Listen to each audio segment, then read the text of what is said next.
কোনো একটা শীতের সকালে বাস স্ট্যান্ডে আমি বাসের জন্য অপেক্ষা করছিলাম। আমি ছুটিতে বাড়ি যাচ্ছিলাম। কনকনে প্রচুর ঠান্ডা পড়তেছে। আমি পাশেই লক্ষ্য করলাম, আমার ঠিক পাশেই 10-11 বছরের একটা বাচ্চা ছেলে চা বিক্রি করতেছে এই ঠান্ডার মধ্যে।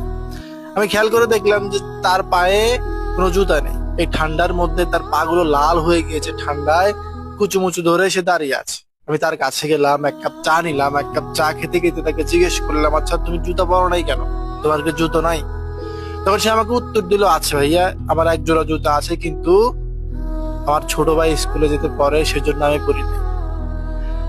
তারপর সেই বলতে লাগলো, আমার আর কি, আমি তো সারাদিন দৌড়াদৌড়ির উপরে থাকি, আমার জুতা লাগে না, আমার অভ্যাস হয়ে গিয়েছে।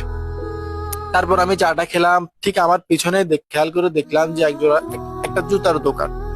আমি কিছু না বলে জুতার দোকানে গেলাম, এক জোড়া জুতা নিলাম, তার কাছে এনে দিলাম।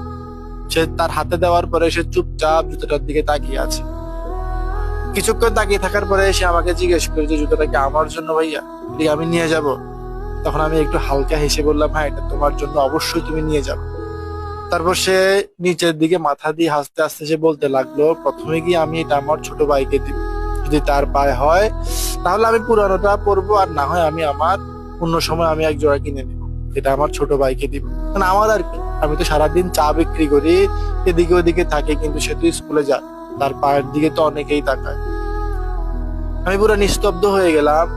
চুপচাপ ভাবে ভাবলাম যে জীবন, দারিদ্রতা বা অভাব আমাদের কত কিছু শেখায়। কখনো না খেয়ে বাঁচতে শেখায়, কখনো না পরে বাঁচতে শেখায়, আবার কখনো কখনো নিজের প্রয়োজনকে ভুলে গিয়ে পরিবারের প্রয়োজনকে আগে রাখতে শেখায়।